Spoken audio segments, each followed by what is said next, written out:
Hello, besties. Happy Monday, or whenever you're tuning into this episode of the Your Two Best Friends podcast. You are here with your co hosts, Annalise Lacasse and myself, Danielle Hanlon, and we're so excited that you've joined us for another episode. Today, we're going to be talking about emotions and how to feel emotions without letting them control you and control your life. So much that we live in culture and see in culture is all about your feelings and all about your emotions. And Annalise and I are big fans of emotions and feelings. God gave these to us for a reason. Emotions and feelings are beautiful. They allow us to experience life in a beautiful, beautiful, intimate way. They allow us to feel love and happiness and sadness, and all of those things in their own right are good because it's just part of the human experience and it's how God created us to be. But sometimes we can maybe make more out of them than they are. Maybe they start controlling our life. Maybe they start overtaking our decisions. And maybe they start making us either not sober minded because we're ruled by our emotions and feelings, or not able to see things in a true way or in a true light or as they really are. So lots of people today live by their feelings, live by their emotions, maybe instead of living by truth, instead of, experiencing your emotions, experiencing your feelings, and knowing the truth. So Annalise and I are going to talk today all about that and how we can live in truth while experiencing and enjoying and putting our feelings and emotions in the right place in our life. Annalise is officially now a licensed counselor. By the time you all hear this episode, she's officially graduated. She's taken her licensing exam and she has passed. So you can feel free to congratulate her in the comments below. But today we're going to have her give you a counseling perspective on feelings and emotions. So background on what they are and lots of information on them so that you know what you're dealing with, you know what's going on in your brain, and you can experience those feelings and emotions as God intended them to be. So Annalise, if you want to take it away. I will state that I think probably before I was really educated more on emotions, I had some interesting thoughts about them. I think when I was younger, I used to be more ruled by emotion.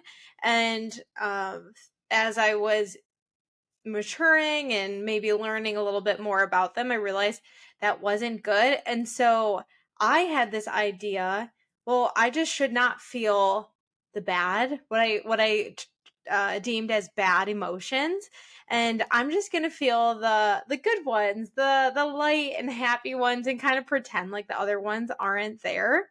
And that was also not helpful and not healthy. And so I think it's really important to just understand emotions more, understand maybe some that are a little bit harder to experience and those that are more fun to experience, like happiness, and why we feel those, what the function of those emotions are. Because I know for me, that really gave me the freedom to then express and to feel some of those other emotions like sadness, which in the past I was kind of running from. If you are familiar with the Enneagram, my Enneagram is the number 7. And I, especially when I was younger, really fell into a lot of those stereotypes of like just wanting to have fun and to not experience pain. And so I, as I have matured, have kind of grown out of that a bit. And so maybe you have some of that where you only want to feel certain things, or maybe you feel very controlled by your emotions. I think that being educated on the topic can help you to then better experience some of these emotions, and maybe also some practice more self-control when it comes to certain feelings. And so I'm just going to give kind of a general overview about counseling, the counseling perspective, I guess, on emotions, and a lot of the stuff that we teach the clients that we see in our sessions when it comes to emotions. So emotions are created in our brain. And it is a way for our brain to give meaning to different bodily sensations. And it's based on our past experiences. And so In our brain, there is the limbic system. And this function, or its function, is to regulate our emotions, it regulates memories, and it also is our stress response. And so that is like when we need to fight or flight, right? When that kicks in. So these things happen, and sometimes it feels, and it can be out of our control. And so something kind of with that, which is kind of interesting, is that studies have shown that it can be hard to even make decisions when the emotion part of our brain is damaged. So emotions help us to do a lot. They help us to do a lot in our life, and they are actually functional. So they serve a function in our life. And we don't want to get rid of emotions because they have a purpose. So I'm going to go through some different emotions and share why we often feel these things. And so emotions actually solve survival relevant problems. So what does that mean? Humans, we now live in a very developed world, at least here in America, and we don't often experience some of the things that maybe our ancestors experienced, like living with wild animals or like having to hunt, and tribes maybe attacking other tribes, right? So there's different emotions were served us to help us survive. And there are elements of that today, because we do still experience different threats and things like that, but it might just look a little bit different. So fear, we feel fear when we are in danger. And so again, in the past, that may have been like a wild animal coming after us, right? That's normal to feel fear in that situation. But now we might feel fear if we are walking down the street and there is like a large man who is passing us, things like that. And so it is an alarm to us, like, okay, there's danger, I feel fear. Sadness is then paired with loss. So if we lose someone in our life, maybe even we lose our house because we don't have the finances to pay for it, it is natural to feel sadness in those kinds of situations. Anxiety is paired with future threat. So if to help protect ourselves, right? To protect us from future threat, we will feel anxiety. And then we might think to ourselves, well, if I think through all of this, if I think through like the worst case scenarios, then I might be able to protect myself against these threats. We often feel anger if we have been violated, or if we have lost control. Things are out of our control. Guilt, we often feel if our behavior has negatively impacted someone else, right? That's a natural feeling that goes with that. And then when we feel happiness, it tells us to increase contact or to approach something. And so if we do something and it's an enjoyable, often we feel happy, and it's a way of our body signaling, you should keep doing this thing, you should do more of this thing. And so all of these emotions can be used for good. It helps us to survive. Happiness helps us to push us to attachment to a person, right? Who then maybe we end up marrying and we have kids, and that helps the human race to continue to survive. Or fear can help us to stay out of really dangerous situations, and sadness helps us to grieve the loss of a loved one, and anxiety can help us to stay away from or to prepare for future things that could happen to us. And so these can all be good, but sometimes we feel these things so deeply that it can get out of control. Or sometimes we use certain feelings to mask other feelings, and that's when it can get unhealthy or maladaptive. And another emotion, though, that I wanted to address that is not a good motivator and is really the one emotion that is said to just not be good, and that is shame. And so this is a feeling that something is wrong with you as a person. And so that is not going to motivate anyone to do something good or to have meaningful, lasting change. And so that is the one emotion that if people feel that, it is unhelpful. And so primary emotions are the initial emotional response to a situation. So in those examples, right? If someone dies, it's natural to feel that loss and to feel sad. So it motivates our behavior. So it might motivate you to cry, which is like a releasing maybe of some of that emotion, or it might motivate you to get close with your family because they can speak to you and allow you to grieve with them. And usually primary emotions, that initial emotion passes rather quickly. And so maybe if you're feeling afraid because you get home and like I don't know, something's out of place, you feel fearful, and then you realize, oh, my husband just moved that. The fear leaves like rather quickly. But then there are secondary emotions. And so these are emotional reactions to the primary emotion. So this looks like using sadness, or if you feel sad, hiding that under anger.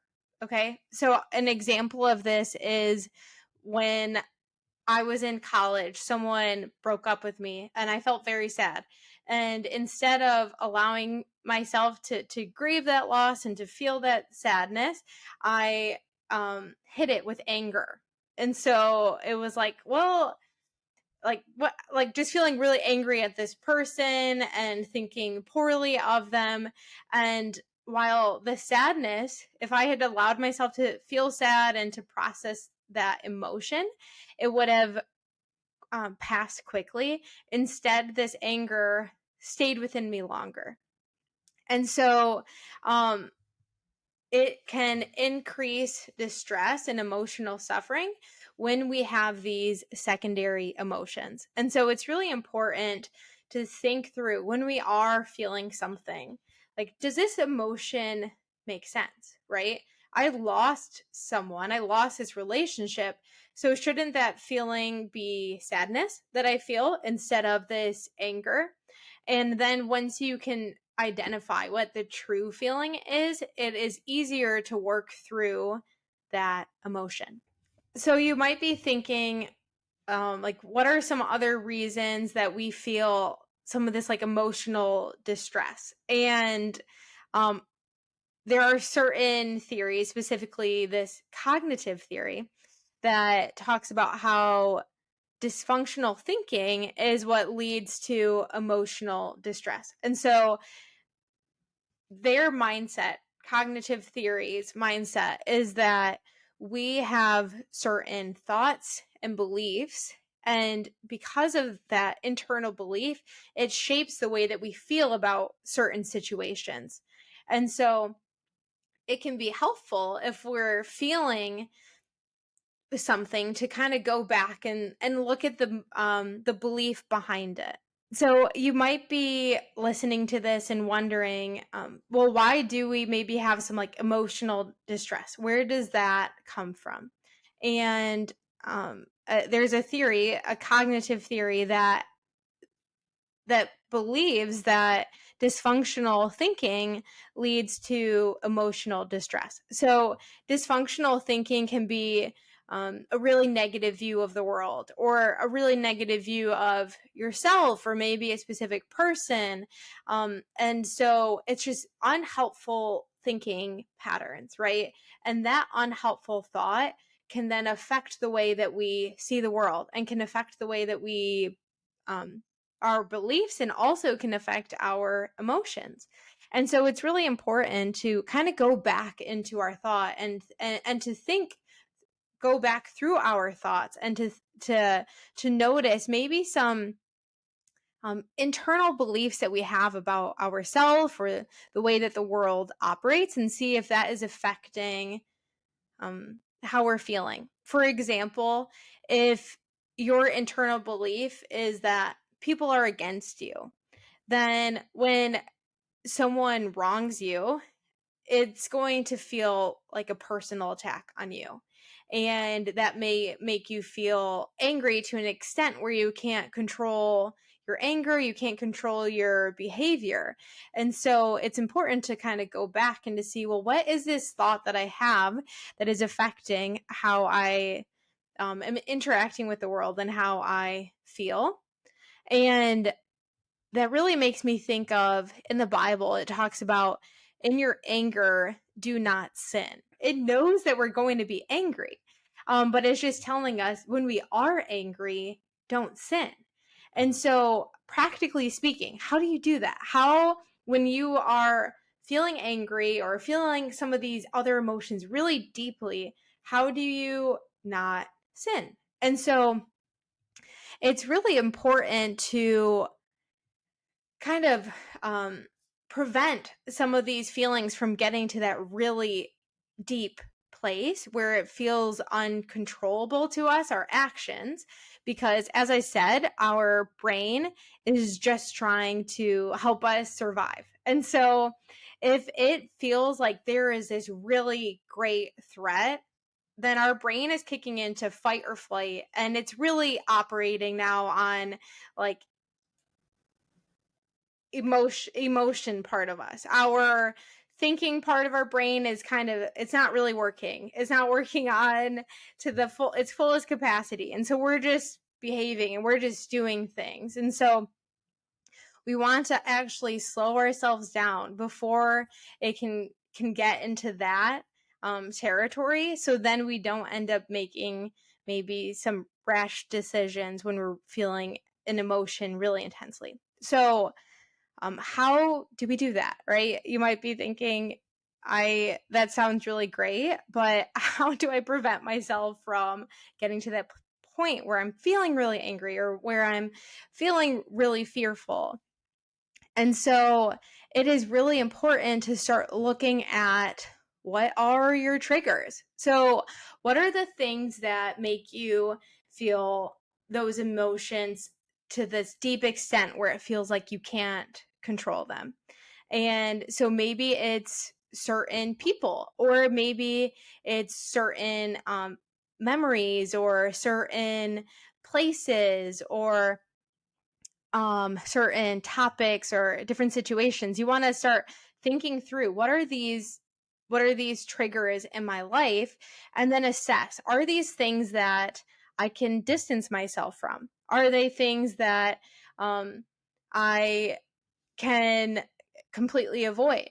Sometimes these are people or things that we can't, and we are able to still cope with that. But first, assess that. And if you can create some distance, that might be a good thing to do in your life. And then you want to check your physical signs when you're triggered. So, for this example, if you're really struggling with anger, then and maybe it's this person who really makes you angry and you cannot avoid it, then you want to check, okay, I know that this person really causes me to feel this and I feel very frustrated with them.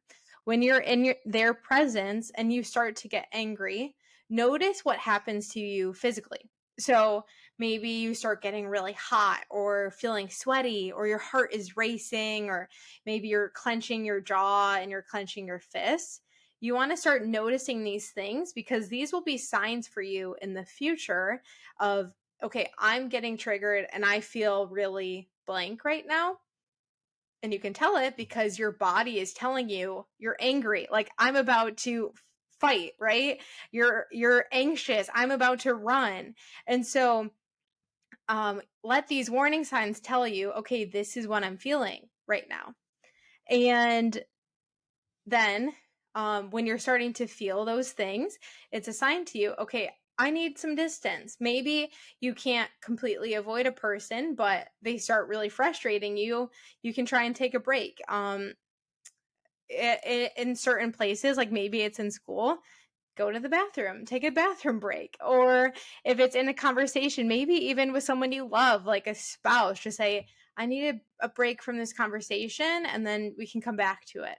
So it's better that you remove yourself and kind of work through some of this before you do something that you would later regret, or something that feels out of your control. And once you're in this place, maybe away, then you can begin to practice some healthy ways of coping with that emotion. And so this could look like taking a walk, or this could look like writing in a journal, maybe talking with a trusted friend. Another really practical thing, and this could be something that you can do while you're distance from the person, or maybe you're not able to leave the situation, you're kind of stuck there, is deep breathing. So one of the things that happens when we are in this kind of fight or flight zone, or feeling really angry, feeling really anxious, is that our heart begins to race, right? And because our body's telling us we need to fight or we need to flee. And so we can actually slow ourselves down by our breathing. And so one like fun way of thinking about this I heard once was to breathe in the flowers, so like smell the flowers, and to blow out the candles.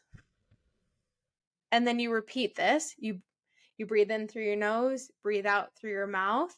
And as you're doing this, it actually has a way of calming our nervous systems. And our heart begins to actually slow down. It's not racing as much. And we can have more clarity in our thoughts. We can have more clarity even in our feelings. And so by taking these deep breaths, it can be a very helpful way to cope with some of these really intense emotions we might be feeling. And this is something that I practice a lot. When I start feeling really anxious about something, I just come back to the present moment, right? I'm feeling anxious. I'm thinking a lot about the future, but instead, my deep breathing brings me back to where I am right now. It reminds me, like, okay, I'm in my body, right? This is my body. I'm here in this moment. I'm not in that moment. And so, this is something that can be really helpful. And one last thing that I kind of want to address before wrapping up this talk on emotions, and um, maybe some of the ways that I guess not all counselors, I'm sure, view emotions this way, but at least this was how it was taught to me in school, and it seems very practical in my own life and in the life of different clients that I've counseled. But often I have seen, again, I'll speak for my own life, two ways of processing emotion that are maladaptive. So that just means unhealthy. And that would be rumination and worry. So, rumination is when we repetitively think about something upsetting from the past, usually an event. So, we keep thinking about this event again, again, and again. And then worry is really similar. It's repetitively thinking about something in the future, often something that is anxiety provoking. And we think about it again, again, and again. And I think some people think that when they're doing this, they're processing their emotions. I'm processing this event that happened to me. I'm processing this emotion. It's going to help me. And it actually does the opposite. So our emotions are in the right side of our brain. Okay. And so what we're doing when we ruminate and when we worry is we're activating only the left side of our brain, actually, because we're thinking it over and over and over again. We're not actually allowing ourselves to feel. We're just thinking about it. And so when we do this, we are moving away from the right side, and we do this as a way of escape. Actually, it's a way to escape the feeling of sadness by, I'm just going to keep thinking about my sad situation and all these things, but I'm not actually processing the feeling of sadness. And so that can be really unhealthy. And that's why it's important to try and engage both sides of our brain, right? To allow us to think, definitely, to think about our situations and what is causing us to feel these things, but also just to feel it. It's okay to feel sad. It's okay to feel angry sometimes. Yeah, that's totally okay to feel those things. What is not okay is when our feelings then um cause harm either to ourselves or to other people. It's not okay when we are so controlled by our feelings that we lose control of our actions and we're just doing wild things just because it feels right. And so that is when it becomes um unhealthy to feel our emotions to that extent. But it is kind of a little bit, I guess, of a balancing between the two, but totally, it's okay to feel our emotions. I know for me, it has been very helpful to journal and to write out this emotion, or even, this sounds kind of wackadoo, but write a letter to that emotion, right? Of I like sad, dear sadness, like I don't want to feel you right now, but I do, and I feel you like in my heart, and I feel the consequences of like blah blah blah. Like write a letter to it, or yeah, there's just different. You can look online, find different practices of like different ways to um in a healthy way, I guess, like release some of that, some of those emotions you might be feeling. Thank you, Annalise. That was amazing. I think when Annalise and I were talking about discussing this topic, we wanted to really make sure that we gave you the background on what are emotions, what are these feelings. Because then in these circumstances and these situations, like Annalise, you mentioned, like when we're practically dealing with them, we want to see them for what they are. Are they a secondary emotion? Is it that first emotion that we're feeling? And I know for myself, when you were talking about maladaptive ways of dealing with emotions, for me, an example is when something happens, like you said, it's the rumination, but then it's also in my mind, like, this is why that person did it. They struggled with this in their past. They did this, they did whatever.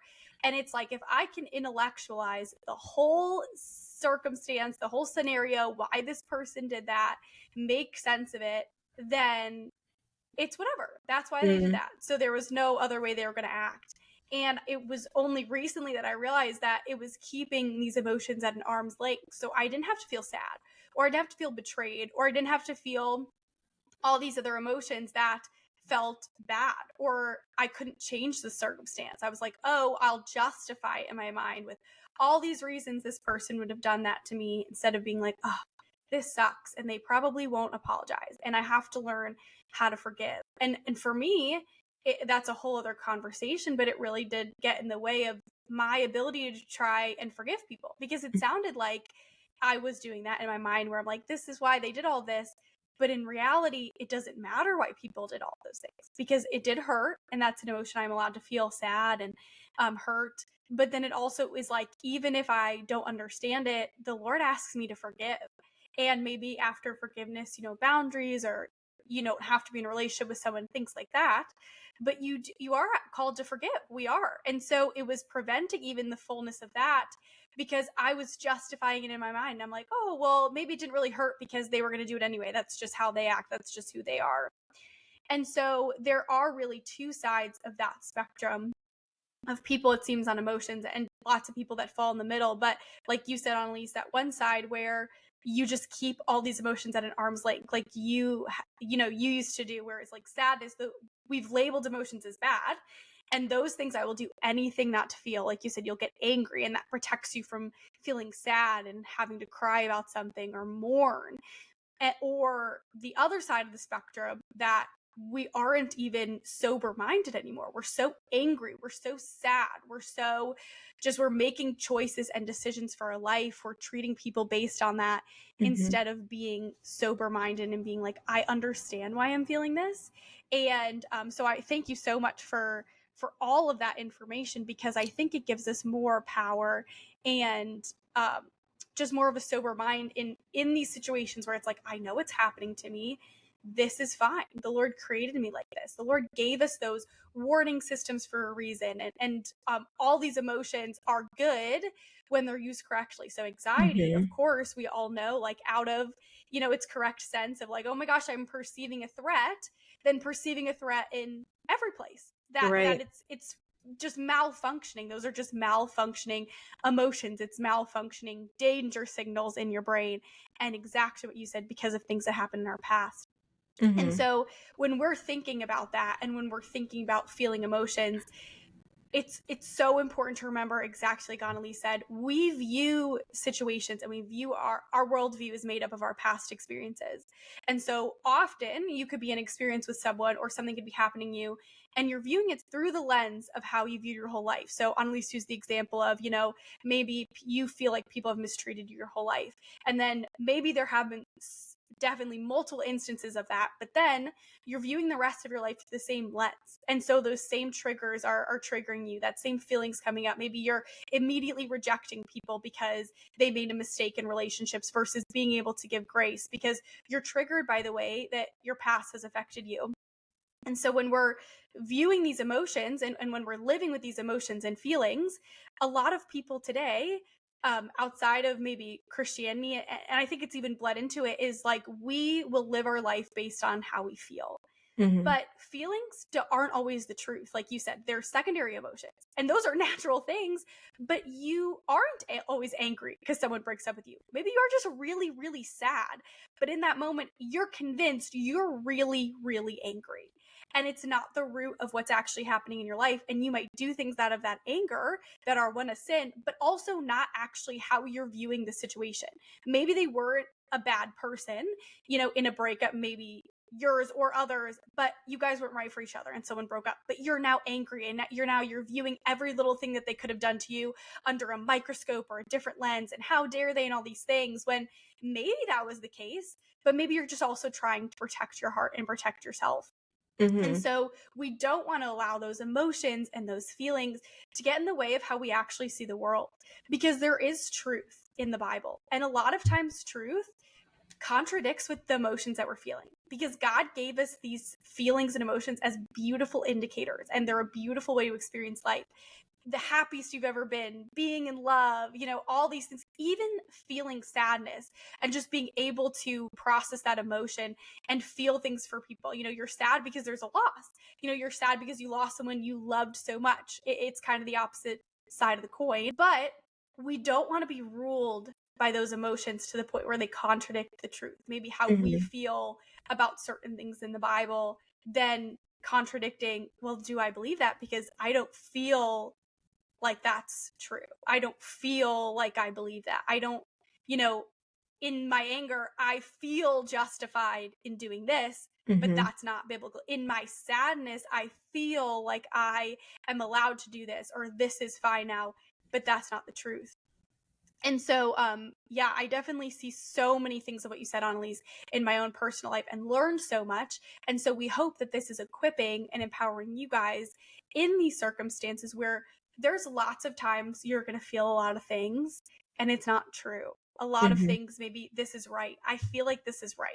And that's what but it's not right. Or I feel like this is wrong and it's not wrong. And so God gave you these indicators, but he also gives us scripture as a filter for these indicators, for these feelings, for these emotions.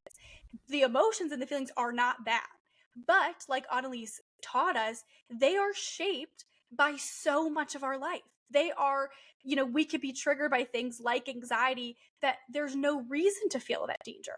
But our body is telling us that because of things we've experienced. And so we want to run it through the lens of scripture. Is what I'm feeling accurate? Bring it to the Lord. Pray about these things. Lord, I'm feeling treated so wrongly. And so I'm feeling so angry right now, Lord Jesus. Help me, one, process through this, and two, help me see the situation in an accurate light. Help me then process through these feelings so that I'm not holding on to them, so that I can forgive, so that I can move past them, so I'm not controlled, and so that I also don't become numb and try to keep these feelings at an arm length where I'm not even experiencing life and relationships the way that you have called me to. Because Jesus experienced intense emotions through his life. So we know they're good. We know we were created with them. Jesus got angry. We even see that in scripture. And so he didn't allow it to control him. But we see the example of how we're supposed to handle our emotions, even when we see Jesus going to the cross and he's feeling sad and he's feeling scared. And he literally prays to God and he says, God, if it be your will, take this cup from me. That's how he was feeling. He knew he had to go to the cross. He knew that's what his life was for. He came to earth to do that. And he probably wanted to do that. You know, the theoretical part of your mind where he's like, no, I really want to do that. But his feelings, his human emotional feelings that were like, God, I'm scared. If you can take this from me, please do it. I don't want to do it. And so Jesus showed us how to do that in his life. And so, yeah, thank you, Annalise, for all of that. Yeah. I was also thinking while you were talking about how the idea of kind of turning off certain emotions.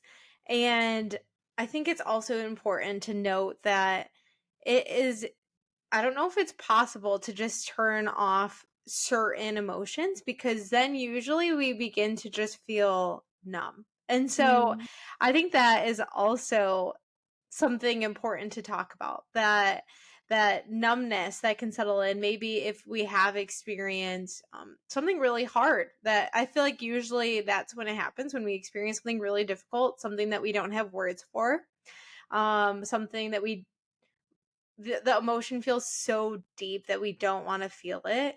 Then often we can try and just turn it off. Well, I'm numbing off that part of my life. I'm numbing off those feelings. We can do this through kind of like disassociating from those things. We can do this by numbing ourselves with different substances, or by there's lots of different ways to numb ourselves, and in the process we then unfortunately numb the happy, like the emotions of happiness and joy in our life. And so I think that's also something to note, that maybe you're listening to this and you're like, okay, emotions, I just don't even feel them. I like yeah. And the Lord, as you were saying, like Jesus felt things deeply. In the Bible it talks about like how Jesus wept, right? So he's crying, and we see him just like saddened at the death of Lazarus, or saddened by the state of Jerusalem. And again, as you were talking about, like leading up to his crucifixion, there's such deep emotion, and you can feel that he loves his friends so deeply in his verses, or in the verses about him, and the things that he's saying. And so we were created in the image of God, and we can see through Jesus that he is a God who feels. And so it is healthy to feel, and we are not meant to just be these robots who do things and like don't have feelings. The Lord created this within us, and it's important that we allow ourselves to experience it, even the harder emotions. But then, as you were saying, that we align our beliefs with him, and the word, because our beliefs are then going to shape how we feel. And so if we're allowing ourselves to continually renew our minds in the word, and allow that to be our standard for what we believe and how we view the world, our worldview should be completely shaped by the Bible. And so if that's the case, then we will be able to feel things in the right context. That it makes sense that Jesus is crying over the death of his friend. He knew that that friend was going to come back to life, but he's seeing the sadness and the mourning of his friends, and he cries, right? He has empathy. And so we are it's good to feel those things, but it's our belief in the word of God, it's our belief in God that then shapes the way that we are able to feel in a healthy way. That's so good. It reminded me also of like when we are maybe numbing ourselves to certain emotions, sometimes we don't even notice it, like you said. I've Yeah. seen people where it's like, then change their beliefs in order to numb an emotion. And what I mean is, even in a happy way, where something bad happens to them, and they're like, it's okay. It's all God's plan. It doesn't even matter. Like, and I believe some people really believe that. And all those things could be true. But then it's also, you're still not allowing yourself to feel that emotion. And so Mm-hmm. you're not, I think it really hurts our ability to walk in our relationship with Christ. It's not even trusting him with that sadness. Like, God, I don't know why this happened. I'm really disappointed. I'm sad. I'm hurt. I'm frustrated. Yeah. I'm, another job didn't accept me. Another friend feels like they betrayed me. And instead of, it's sometimes like delusionally just happy and just saying all these things to just convince yourself not to feel sad. It's allow yourselves to feel those emotions. Like you said, Jesus is a perfect example. He wept knowing he was going to raise Lazarus from the dead. What does that mean? That means Jesus allowed himself to still feel the emotion, even knowing the truth of what he was going to Mm-hmm. do. So it's us living in this life. We know that Jesus is coming back. We know in heaven we're going to live and we're not going to have to feel these bad emotions. But they're not, and not bad emotions, but these emotions Yeah. we label as bad. So Mm-hmm. sad, things like that. But they're things that God gave us in order to build resilience to live on this earth and endure the hardships and endure the sadness that is going to inevitably come because there's sin in the world. And so you can't allow your heart to build resilience if you're blocking off those emotions, even if you're doing it in a way where God has something better for me, so it doesn't matter. And that's probably true. But let yourself grieve. Let yourself feel those things, because there's going to come to a point where you may not actually believe that because you've just been using it to cope for so long. You've just been telling yourself that for so long. And 20 years down the road, what if you don't feel like it's getting better? And then all of a sudden, what do? Because it never got better. Because you never built that resilience. You never built that intimacy with God, trusting him with those emotions that feel bad, saying, God, I don't understand this right now. I'm sad again. It feels like another disappointment. It feels like, I've been praying about my health and that didn't come back. And so there's a difference between joy in the face of suffering and putting on this happiness as a means to cope with negative emotions. And we want to be in the place where we're experiencing joy in the midst of suffering and hardship, Mm-hmm. but we don't want it to be because we're numbing these emotions that we deem as bad. We want it to be because we have built the resilience with the Lord in our relationship with him, in his word, to still feel those and then yet have joy in it. Mm-hmm. That's so good. And is so important that we have this mindset on emotions for ourselves. But as you were speaking, I was also thinking about it's important that we understand this so that we can empathize with other people. Because as we can see in that story of Jesus, he's weeping and he knows, right? He knows that his friend is going to be healed. But he's still mourning with his friends. And so we can see empathy in him and that he has love for his friends. And this will help us if we can grasp this, if we can grasp how to have emotions and to express them in a healthy way.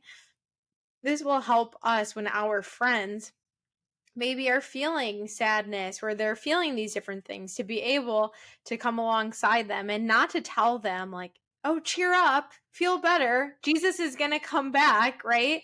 But instead just to mourn with them. I think sometimes when people are grieving from different things, and it's good to remind people like you're going to see them one day in heaven. That's a great assurance and a great reminder. But again, Jesus knew that healing was coming, that his friend was going to come back from the dead, but he didn't start with that. He didn't start with like, well, why are you crying? I'm going to raise him. He cried with them, and then he raised his friend from the dead. And so it's okay to first just mourn. You don't have to you can feel these things with your friends. You can allow them to feel these emotions deeply and not I guess push them to like quickly get over those, because it makes you feel uncomfortable. Like, I just want everyone to feel happy, so like please stop crying, or why don't be angry, like whatever. Just, it's okay to allow your friends to, in a healthy way, to feel and express those emotions, and to be there with them as they're processing these different things. Yeah, because when you turn off emotions, you turn off the ability to feel empathy. Because how are you going to help walk through? The Bible says, mourn with those who mourn. How are you going to mourn with somebody when you don't know how to mourn yourself? When you're constantly telling yourself, like, oh, God is using this to make me stronger. Or, God did this because there's something better for me ahead. And that bleeds into a lot of other theology about, what you believe about God's hand and everything, and how you believe sin affects the world and things like that. But what there is in common is we live in a broken and fallen world. And so suffering is happening. Things that hurt us are going to happen. People who don't mean to hurt us are going to hurt us. And it affects how we view people suffering, because it's like telling people who are maybe struggling with homelessness or in poverty or being trafficked, like, don't worry. Why are you upset that you're like struggling with homelessness when Jesus is going to come back one day? They're Right. like, okay, like that does not actually help my situation now. Mm-hmm. And, it also affects the way people then view how we believe these things, because it almost makes it seem like we have to say these cliches or these things in order to not feel these emotions, because our faith is threatened by those emotions. Our faith is threatened by, what if fear or grief causes doubt? What if anger causes doubt? What if that causes us to question what we believe in God? And so as Christians, we don't allow ourselves to dig into these things, or they maybe even affect our beliefs in a way that we're not experiencing actual joy, we're using happiness as a coping mechanism, then other people don't really see the truth and beauty of our faith, that it is resilience, that God created those emotions so that we could get through this rough life, that he's there in the grief, that he's there in the sadness, that he's there in all these things. I've recommended this book before on our podcast, but A Grief Observed by C.S. Lewis is a wonderful, wonderful book, really short, of exactly this, of a man so deep in grief. And he's saying, like, people don't know what he's talking about. It's his journal after his wife passed, talking about, people don't even know what to say to me, even my Christian friends. Like, nobody knows what to do. He's like, I'm like a leper walking into things, because people are either like, I don't know what to say to him, or they're a happy couple and they're like, well, I don't want to be like him, so I don't want to like get too close and find out how badly it hurts if I lose my spouse. And it talks about, even, he's like, I don't think I'll lose my faith through this, but I'm worried about what it's going to look like when I'm done. And so it really is a beautiful picture of experiencing that really, really intense emotion, the passing of his spouse who he loved so, so dearly, but doing it with the Lord, and how he experienced Lord in every stage of that grief. And so we do ourselves a disservice when we don't want to feel these sad things. We do people who are looking at our life a disservice, and how they view Jesus. Is Jesus strong enough to handle that grief? Because you don't seem to want to go there. Is Jesus strong enough to handle that doubt and that fear? Because I don't see you going there. I don't see you walking through that. You think that it's strong sometimes to just be like, it's not affecting me, I'm good, the Lord's good, instead of being like, this hurts right now, this sucks, and God is good in it, but I am in pain, Right. and I'm finding God's goodness in that pain. Yeah, that is so good, and such a good reminder of how we operate, and how other people are looking at our lives, and even the way that we respond in maybe some tougher situations. And that the fact that us allowing ourselves to feel those things and to continue to trust in the Lord is powerful and can be an example to those around us. What are some good verses that speak to this? The Bible has a ton, and you could go through it all day in the life of Jesus, just reading about how he deals with emotions, and the life of a lot of other biblical characters. We see God's emotions through the Old Testament as he deals with the Israelites, and in the New Testament as well. But these are some verses that we pulled out that we wanted to just speak over you. Proverbs 28:26. Whoever trusts in his mind is a fool, but he who walks in wisdom will be delivered. I think that speaks to just what we were discussing, that our brains are not always telling us the truth. These emotions, these feelings are tools. But if we use them as our litmus test for everything, as our metric for what we should do, as our barometer for everything, then we are going to be led astray. Because the Bible is what's the truth. The word of God is what is the truth. And our feelings don't always align with that. So we want to walk in wisdom. We want to walk in the ways of Christ. Jeremiah 17:9. The heart is deceitful above all things and desperately sick. Who can understand it? These two verses make it seem like we don't love emotions, but the Bible does talk about how we do deceive ourselves. The Lord knew that. The even trauma responses that create how we see the world, those are good things that God gave us, but they weren't intended to be forever. They protect us. They allow us to keep going. They allow us to compartmentalize in scary situations and survive it. But they're not always the truth. And sometimes when we let these emotions, when we don't process them, when we use coping skills to deal with them that aren't healthy or go on too long, that we don't end up dealing with our feelings, then we're not viewing things accurately. And so we need to use the word as our filter for what we feel. Proverbs 3:5-6. Trust in the Lord with all your heart and do not lean on your own understanding. In all your ways acknowledge him and he will make your paths straight. Romans 12:2.